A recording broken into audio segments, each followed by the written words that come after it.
करने का प्रयास कर रहा हूँ। संस्कृत सबसे पुरानी इंडो यूरोपियन भाषाओं में से एक है। बहुत कम लोगों को पता है कि संस्कृत भाषा में करीब 102 अरब 78 करोड़ 50 लाख शब्दों की विश्व की सबसे बड़ी डिक्शनरी है। यह कंप्यूटर के लिए भी सबसे उपयुक्त भाषा है। जैसा कि संस्कृत के बारे में पता ही है सबको कि देववाणी है, इसकी व्युत्पत्ति से ही पता चल रहा है इसकी सम्यकृत परिष्कृतम संस्कृतम, इसको सुर भारती, गीर्वाणवाणी, गीर्वाणवी, देववाणी, देवभाषा। व्याकरण शास्त्र का मुख्य उद्देश्य परिनिष्ठित विशुद्धता और अशुद्धता के लिए बहुत ज्यादा जरूरी है। न ज्यादा पढ़े वह भाव, वह रस, वह भावभंगिमा नहीं प्राप्त हो सकता।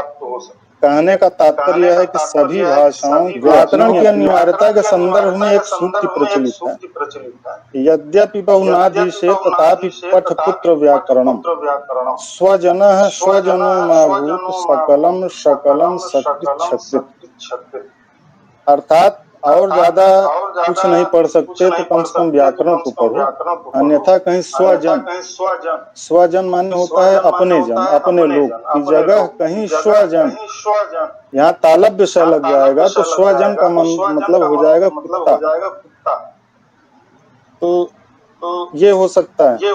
इसी तरह सकलम, सकलम माने संपूर्ण की जगह शकलम, अगर तालब विषय लग गया तो ये शकलम का अर्थ होता है टुकड़ा।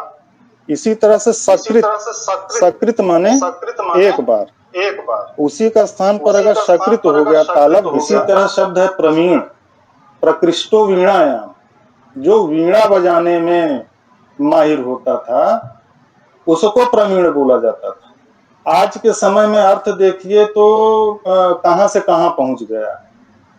इसीलिए सर्प है, सर्प बोला जाता था जो सरीसृप जानवर होते थे, सड़क के चलते थे, उन सभी प्रकार के जानवरों को सर्प बोला जाता था, और आज सिर्फ सांप को सर्प बोला जाता है। इसी तरह से व्याकरण का अध्ययन जब तक हम लोग नहीं करेंगे या हमारे स्टूडेंट नहीं करेंगे, स्कूलों में नहीं कराया जाएगा, तो उनके मुख से शुद्धता या लेखनी में शुद्धता या किसी भी चीज में शुद्धता आने में दिक्कत हो।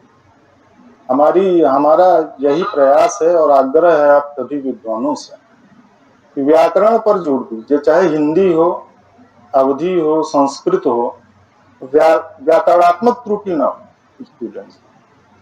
इन्हीं शब्दों के साथ मैं विदा चाहूंगा, समय की मर्यादा को देखते हुए।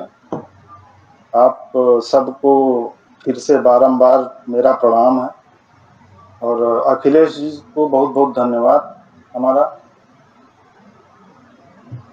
आपका भी नमस्कार। जी, आपका भी बहुत बहुत हार्दिक आभार और बहुत बहुत धन्यवाद आपका कि आपने बड़े ही सारगर्भित शब्दों में संस्कृत की अनिवार्यता क्या है और इसका महत्व क्या है, वर्तमान में विद्यार्थियों के प्रति इसका रवैया क्या है, इन सारी चीज़ों के बारे में आपने बहुत सुंदर ढंग से प्रस्तुत किया।